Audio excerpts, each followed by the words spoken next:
अस्सलामुअलैकुम। आमिर बशीर फ्राम फैसलाबाद आपसे मुखातब हूँ और आप देख रहे हैं आमिर टीवी।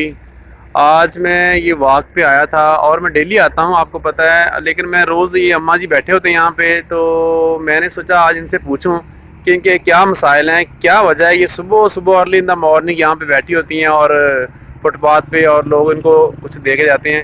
तो आज मैं इनसे पूछता हूँ कि इनको क्या मसाइल हैं। जी अस्सलाम वालेकुम माँ जी। वालेकुम सलाम।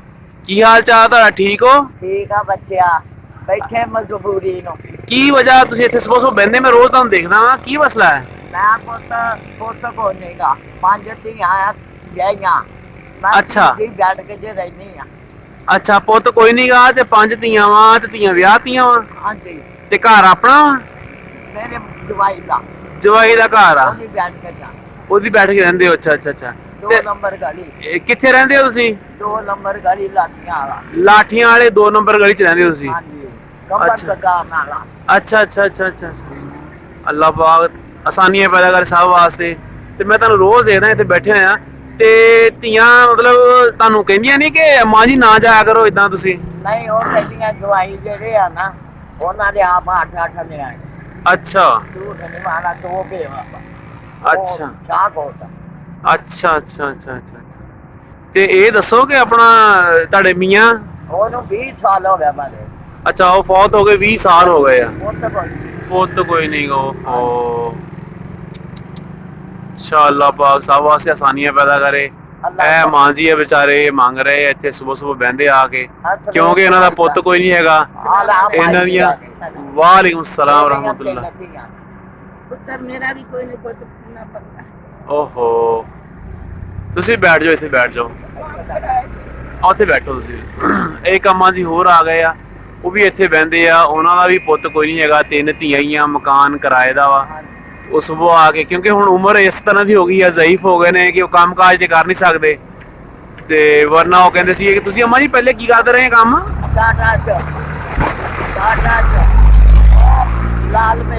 ਲਾਲ ਮੇਲ ਚ ਉੱਥੇ ਕਰਦੇ ਰਹੇ ਆ। ਅੱਛਾ ਮਸ਼ੀਨਾਂ ਚ ਨੂੰ ਵੀ ਲਾਇਆ, ਅੱਛਾ ਗੰਡਾ ਵੀ ਕਰਿਆ, ਹੁਣ ਉਹ ਲੰਬੇ ਨਹੀਂ। ਅੱਛਾ ਅੱਛਾ ਅੱਛਾ ਅੱਛਾ ਅੱਛਾ। ਇਹ ਅੰਮਾ ਜੀ ਦੀ ਗੱਲ ਸੁਣੀਏ ਜੀ। ਮਾਂ ਜੀ ਤੁਹਾਡੇ ਕਿੰਨੇ ਪੁੱਤਰ ਆ? ਮੇਰਾ ਪੁੱਤਰ ਕੋਈ ਨਹੀਂ, ਕੋਈ ਨਹੀਂ ਫੌਤ ਹੋਇਆ, ਮਕਾਨ ਕਿਰਾਏ ਤੇ। ਓਹੋ ਦਾਦਾ ਜੀ ਦਾਦੀਆਂ ਕੱਟੀਆਂ ਨੇ, ਮਾਪੀਆਂ ਨੇ, ਓਹੋ ਔਰ ਕੋਟੀਆਂ ਦਾ ਕਿੱਦਾਂ ਬਣਾਉਂਦਾ ਨੇ। ਓਹੋ ਮਾਂ ਜੀ ਕਹਿੰਦੇ ਆ ਕਿ ਹੁਣ ਜ਼ਈਫ ਹੋ ਗਏ, ਹੁਣ ਸਾਡੇ ਕੋਲ ਕੰਮ ਹੁੰਦਾ ਨਹੀਂ ਆ, ਪਹਿਲਾਂ ਸਾਰੀ ਉਮਰ ਕਰਦੇ ਰਹੇ ਆ ਲੇਕਿਨ ਹੁਣ ਜ਼ਈਫ ਹੋ ਗਏ, ਹੁਣ ਹੁੰਦਾ ਨਹੀਂ ਹੈ। ਤੇ ਪੁੱਤ ਹੈ ਕੋਈ? 2 ਅੰਮਾ ਜੀ ਹੋਣਾ ਦਾ। ਇਹ ਦੋਨੋਂ ਮਾਂ ਜੀ ਨੇ ਇੱਥੇ ਬੈਠਦੇ ਨੇ ਡੇਲੀ, ਤੇ ਇਹਨਾਂ ਦੇ ਬੇਟਾ ਤੇ ਹੈ ਕੋਈ ਨਹੀਂ। ਤੇ ਮੀਆਂ ਤੁਹਾਡਾ ਮਾਂ ਜੀ? ਮੇਰਾ ਫੌਤ ਹੋਇਆ 17 ਸਾਲ ਹੋ ਗਏ। 17-18 ਸਾਲ ਹੋ ਗਏ ਇਹਨਾਂ ਦੇ ਮੀਆਂ ਫੌਤ ਹੋਇਆਂ ਨੂੰ, ਤੇ ਹੁਣ ਜ਼ਈਫ ਉਮਰ 'ਚ ਕੰਮ ਤੇ ਹੁੰਦਾ ਕੋਈ ਨਹੀਂ, ਫਿਰ ਆਹੀ ਤਰੀਕਾਕਾਰ ਆ। ਤੇ ਇਹ ਮੈਂ ਹੁਣ ਕਹਿਣਾ ਚਾਹੁੰਦਾ ਕਿ ਗੌਰਮੈਂਟ ਨੂੰ ਔਰ ਜੋ ਮੁਖੱਈਰ ਹਜ਼ਰਾਤ ਉਹਨਾਂ ਨੂੰ ਮੈਂ ਮੁਖਾਤਬ ਉਹਨਾਂ ਨਾਲ ਕਿ ਖੁਦਾਰਾ ਇੱਦਾਂ ਦੇ ਬੰਦਿਆਂ ਦੀ ਹੈਲਪ ਕਰੋ, ਇੱਦਾਂ ਦੇ ਬੰਦਿਆਂ ਦਾ ਧਿਆਨ ਕਰੋ। ਇਹ ਸਾਡੇ ਕੋਲ ਪੁੱਛ ਹੋਣੀ ਆ, ਇਹ ਕਿਆਮਤ ਦੇ ਰੋਜ਼ ਸਾਡੇ ਕੋਲ ਪੁੱਛਿਆ ਜਾਏਗਾ ਕਿ ਤੁਹਾਡੇ ਗਰੀਬ ਹੱਕਦਾਰ ਲੋਕ ਸੀ ਤੁਹਾਡੇ ਕੋਲ ਤੇ ਤੁਸੀਂ ਆਪ ਅਯਾਸ਼ੀਆਂ ਕਰਦੇ ਰਹੇ ਤੇ ਉਹਨਾਂ ਦਾ ਤੁਸੀਂ ਧਿਆਨ ਨਹੀਂ ਕੀਤਾ। ਤੇ ਅੱਲਾਹ ਪਾਕ ਸਾਡੇ ਸਾਰਿਆਂ ਵਾਸਤੇ ਆਸਾਨੀਆਂ ਪੈਦਾ ਕਰੇ। ਮਾਂ ਜੀ ਇਨਸ਼ਾਅੱਲਾ ਤੁਹਾਡੀ ਵੀਡੀਓ ਬਣਾ ਕੇ ਨਾ ਅਪਲੋਡ ਕਰ ਰਿਹਾ ਮੈਂ, ਤੇ ਅੱਲਾਹ ਕਰੇ ਕੋਈ ਅੱਲਾਹ ਦਾ ਬੰਦਾ ਦੇਖ ਰਿਹਾ ਤਾਂ ਤੁਹਾਡੀ ਹੈਲਪ ਵਾਸਤੇ ਤਿਆਰ ਹੋ ਜਾਏ, ਤੇ ਦੁਆ ਕਰੋ ਸਭ ਵਾਸਤੇ ਕਿ ਸਭ ਵਾਸਤੇ ਅੱਲਾਹ ਪਾਕ ਆਸਾਨੀਆਂ ਪੈਦਾ ਕਰੇ। ਆਮੀਨ ਆਮੀਨ ਆਮੀਨ ਆਮੀਨ। ਇਨਸ਼ਾਅੱਲਾ ਮਾਂ ਜੀ ਤੁਹਾਡੇ ਵਾਸਤੇ ਨਾ ਕੋਈ ਬਿਹਤਰੀ ਹੋਏਗੀ, ਅੱਲਾਹ ਖੈਰ ਕਰੇ। ਮੇਰਾ ਨਾਮ ਸਫੀਆ ਵਾ। ਅੱਛਾ ਤੁਹਾਡਾ ਨਾਮ ਸਫੀਆ, ਤੇ ਤੁਹਾਡਾ ਨਾਮ ਆ ਜੀ ਕੀ ਆ? ਮੇਰਾ ਨਾਮ ਸਹਿਰਾ ਹੈ, ਨਾਮ ਦੋਰਾ ਖਾਲਦਾ। ਖਾਲਦਾ ਨਾਮ ਆ? ਅੱਛਾ ਆ ਮਾਂ ਜੀ ਦਾ ਨਾਮ ਖਾਲਦਾ ਵਾ, ਇਹਨਾਂ ਦਾ ਨਾਮ ਹੈਗਾ ਸਫੀਆ। ਲੋ ਜੀ ਨਾਜ਼ਰੀਨ, ਇਹ ਸੀ ਅੱਜ ਦੀ ਵੀਡੀਓ, ਤੇ ਇਹ ਬਣਾਉਣ ਦਾ ਮਕਸਦ ਸਿਰਫ ਇਹ ਸੀਗਾ ਕਿ ਇਹ ਜ਼ਰੂਰਤਮੰਦ ਨੇ ਔਰ ਦੋਨੋਂ ਮਾਂ ਜੀ ਹੁਣਾਂ ਦੇ ਔਲਾਦ ਮਤਲਬ ਬੇਟੇ ਨਹੀਂ ਹੈ, ਬੇਟੀਆਂ ਆਪਣੇ ਆਪਣੇ ਘਰਾਂ 'ਚ ਨੇ।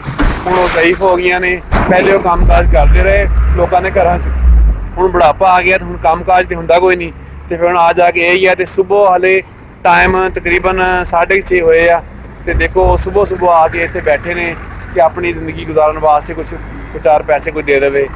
ਤੇ ਇਹ ਸਾਨੂੰ ਸੋਚਣਾ ਚਾਹੀਦਾ ਵਾ ਜਿਹੜੇ ਮੁਖੱਈਰ ਹਜ਼ਰਾਤ ਆ, ਅੱਜ ਅਸੀਂ ਇਹਨਾਂ ਦਾ ਭਲਾ ਕਰਾਂਗੇ ਤੇ ਸਾਡਾ ਦੁਨੀਆ ਔਰ ਆਖਰਤ ਤੇ ਭਲਾ ਹੋ ਜਾਏਗਾ। ਹੁਣ ਇਸੇ ਚੀਜ਼ ਦੇ ਨਾਲ ਆਪਣੇ ਭਾਈ ਆਮਰ ਬਸ਼ੀਰ ਨੂੰ ਇਜਾਜ਼ਤ ਦਿਓ। ਆਪਣਾ ਬਹੁਤ ਸਾਰਾ ਖਿਆਲ ਰੱਖਿਓ। ਅੱਲਾ ਹਾਫਿਜ਼। ਅੱਲਾ